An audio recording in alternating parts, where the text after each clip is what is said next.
Yeah, we got delayed on the way. Mr. Yang will explain in detail when he gets back. Has the messenger from the Xianzhou arrived yet?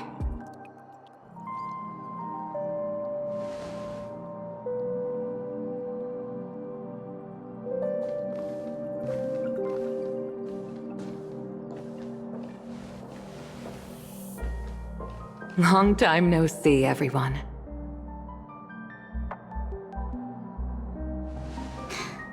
Madame Yukong? I've imagined this moment many times. I was worried I might embarrass myself in front of you. I even rehearsed every word beforehand.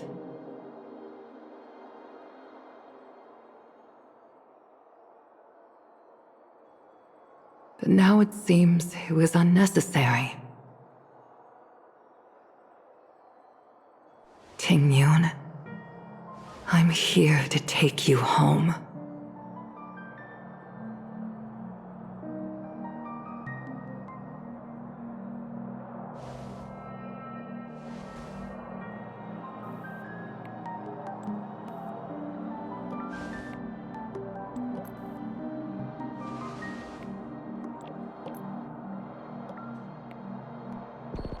Madame Yukong, I wasn't expecting it to be you. What a wonderful surprise. I wanted to come because, after all, it's you who's coming home. Yeah, me of all people. Your body. It's going to be tough from now on, isn't it? I've already escaped death once. What more could I ask for? Also, it's not all bad. I might even beat you at arm wrestling now. You're still the same, carefree as always.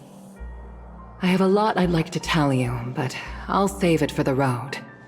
It's a long journey back to the Luofu. Even if we can't completely rid you of the pain, there must be ways to alleviate it on the Xianzhou. I have no doubt. But since we're alone here, may I ask you one more thing? Do I really have to go back to the Luofu? Why? You don't want to? Despite Fantilia's ruthlessness, she spared me when I should have been eliminated. And why did Miss Ron Mei, who has no ties to the Xianzhou, go out of her way to save me? It seems as if I've become a pawn in someone else's game. There are people within the Alliance who also believe that the suspect is now on the Yuchua. If that's the case, it's all the more reason for me not to return to the Luofu and complicate things. I might as well take advantage of this situation. Take advantage of the situation? What do you mean? Right now, the marks of ruin inside me maintain a delicate balance. Moreover, they were created by Fantilia herself. If possible, please inform the General and arrange for me to meet with the Marshal. Maybe this body of mine can help the Alliance get one step closer to the Xianzhou's enemies. When Ron Mei visited the Luofu earlier, she mentioned what happened to you. This coincided with when the message sent by the Astral Express arrived. The Arbiter Generals concluded that Fantilia did not intend for you to survive. If utilized strategically, this could give the Alliance an element of surprise. If we follow this plan, we must keep your resurrection hidden. But before making any decisions, I want to know what you think. If you wish to go home, I'll support you, no matter what others may say. Then I'm glad. I shall save you the trouble of hearing what those people may say. The road ahead is perilous. If you decide to take it, I won't stop you. Maybe I'm being selfish, but I still want to know. Are you choosing this because it's what you really want? I've come to see myself clearly in this dream journey. Perhaps it's what people call a blessing in disguise. There is someone who can attest to my true intentions. Please follow me. She should be around here somewhere.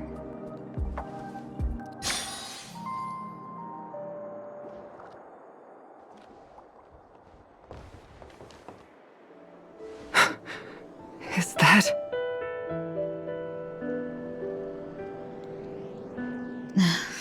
After a strange encounter, I was fragmented into multiple Tingyuns, each embodying a different aspect of my memories.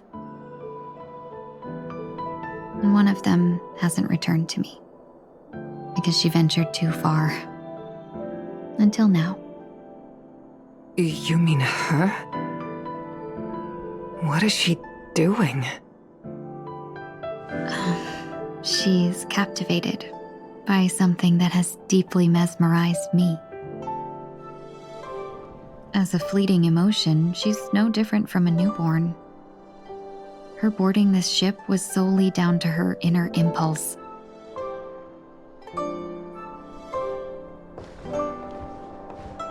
Madam Yukong, do you remember? Perhaps that was just an ordinary flight for you, but for a certain child, that was her first experience with the sky.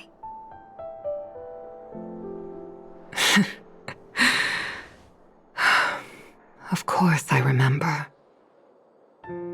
Back then, you were still young enough for me to carry. You probably still can. Want to give it a try? I'm afraid you'd be too heavy for me now. Just kidding. I remember you kept begging me to take you to the star skiff, and even dreamed of becoming a pilot. But once you were airborne, you were so nervous that you clung to others for dear life. This flight was a turning point in my life. The boundless cosmos unfolded before me. I was completely mesmerized, not just by the view, but by a realization. In this world, there are paths beyond waiting for us to explore. Even though I lacked the talent to pilot the star skiff and wasn't much of a warrior, I still chose to travel around with the Merchant Guild. Even to this day, this thrill still courses through me. That hasn't changed? Never.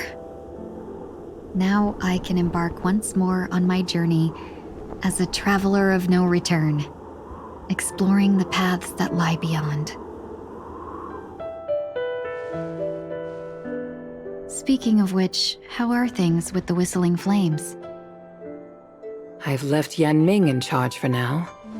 He's reliable, but he can be a bit extreme, and might not always follow your principles as a traveling merchant.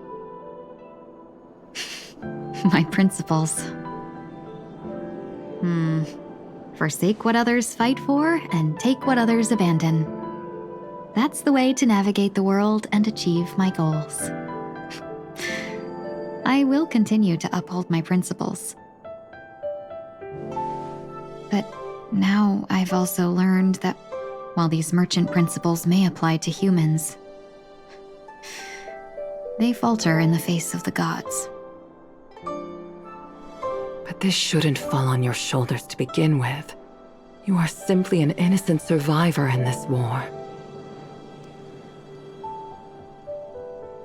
Madam Yukong, you were once a survivor in the war too, weren't you?